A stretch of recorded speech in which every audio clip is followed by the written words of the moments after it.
Obrigada, presidente. Boa tarde, senhores e senhoras vereadoras, vereadores e todos aqueles que nos assistem. Estou aqui hoje nessa tribuna para falar sobre um assunto que me é muito caro. E vou começar dizendo que o PISA, que é um programa internacional de avaliação de estudantes, ele define que quase metade dos estudantes brasileiros não possuem conhecimento básico de finanças. Isso é muito grave, senhores e senhoras.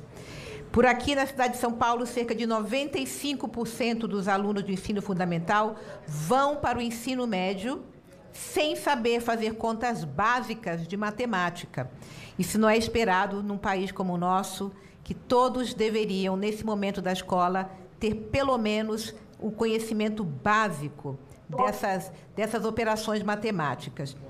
Enquanto que os países membros da OCDE, que são os mais ricos do mundo, mais de 82% dos adolescentes têm conhecimentos adequados em educação financeira.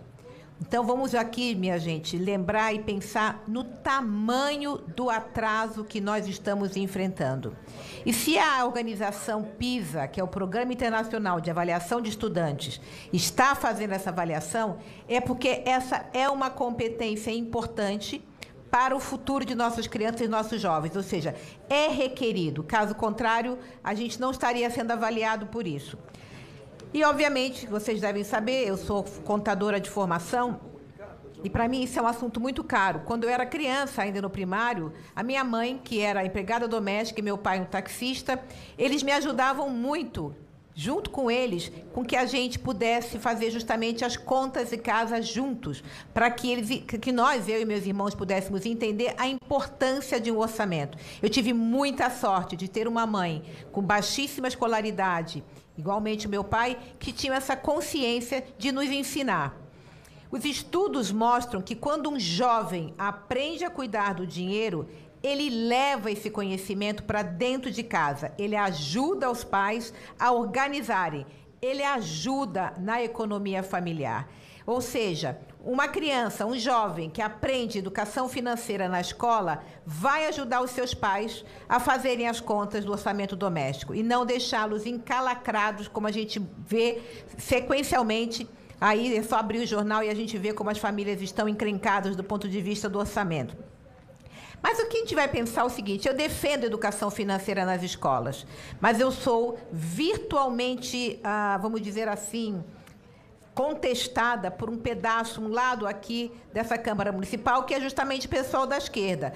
Uma das primeiras vezes que eu falei sobre educação financeira na Comissão de Educação, eu fui abordada por um vereador que me disse o seguinte: vereadora, educação financeira é para filho de rico e não filho de pobre. Gente, vamos pensar nessa frase muito maldita, né? Maldita no sentido de que ela foi maldita. E maldita também, porque eu fico me pensando, né? A gente ouviu aqui ainda há pouco o que algumas pessoas têm medo. O que a esquerda tem medo de que a educação financeira seja dada nas escolas? Qual é o temor de que a gente ensine nossas crianças as contas básicas, um juro simples, para que ele possa levar para casa esse conhecimento? Qual é o temor da esquerda em ser contrário um ensinamento, que é um ensinamento tão fundamental, que a gente sabe que essas crianças vão poder, elas mesmas, colaborarem, cooperarem com o orçamento da sua família? A gente está condenando dessa forma, sem levar a educação financeira para as escolas, a gente está condenando nossos jovens à pobreza, a gente está condenando os nossos jovens à escuridão, a gente está condenando nossos jovens a não entenderem como o mundo real funciona. Estamos vendo aí os preços absurdamente caros, os ovos, a carne, a picanha que foi prometida e nunca foi entregue, e tantos outros itens básicos. Uma criança que saiba, que consegue entender sobre os preços das coisas, que possa fazer um cálculo básico, pode sim ajudar seus pais. E a educação financeira ela é particularmente importante não para os filhos dos ricos, porque os filhos dos ricos têm de sobra.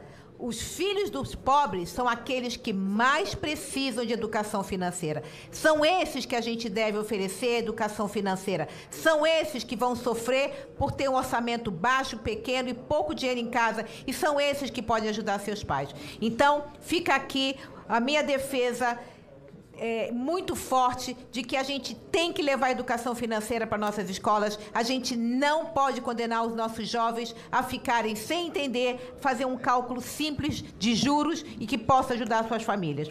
Então, eu quero mais uma vez aqui, sim, sim e sim pela educação financeira nas escolas. Obrigada, presidente.